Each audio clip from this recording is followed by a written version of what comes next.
একবার যদি ভুল হয় সেটা ভুল বলবেন, কিন্তু বারবার বললে এটা ভুল না, এটা অভ্যাস হয়ে গেছে। এগুলিকে এত সুন্দর করবে, বিদ্যা যদি করছে, খুব খুশি হয়েছে। আমার ছেলে মেয়েরা ভর্তি হবে, খুব আমরা করতে পারিনি।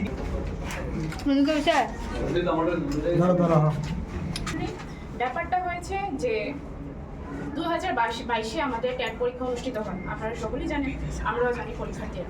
2022-এর পর 2021-এ হয়েছে, আবার পরপর 2022-এও হয়েছে, কিন্তু 2023-এও কোনো পরীক্ষা হয়নি, 2024-এও কোনো পরীক্ষা হয়নি। পরীক্ষার্থীরা কিন্তু আশায় ছিল, তারা পরীক্ষা প্রিপারেশন নিচ্ছে, পরীক্ষা বসবে, সবারই একটা আশা থাকে পড়াশোনা যখন করছে।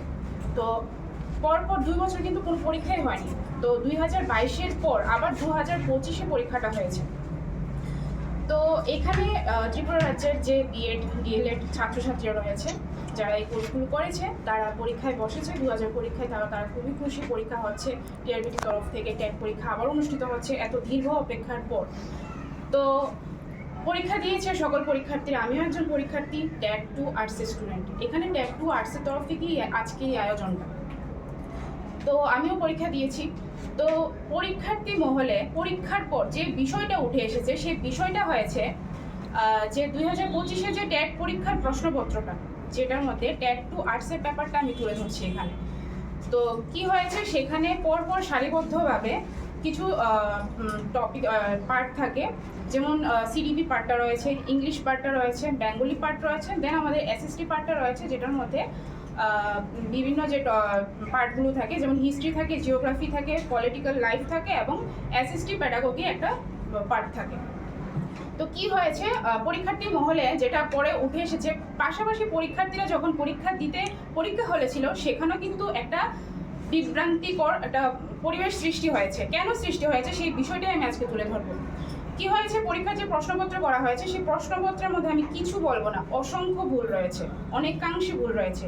যেমন আমার একজনই ট্যাট 2 আর্টসে, আমার একজন দিদি বোন, ও সিডিপি পার্টটা আপনাদেরকে বলেছেন।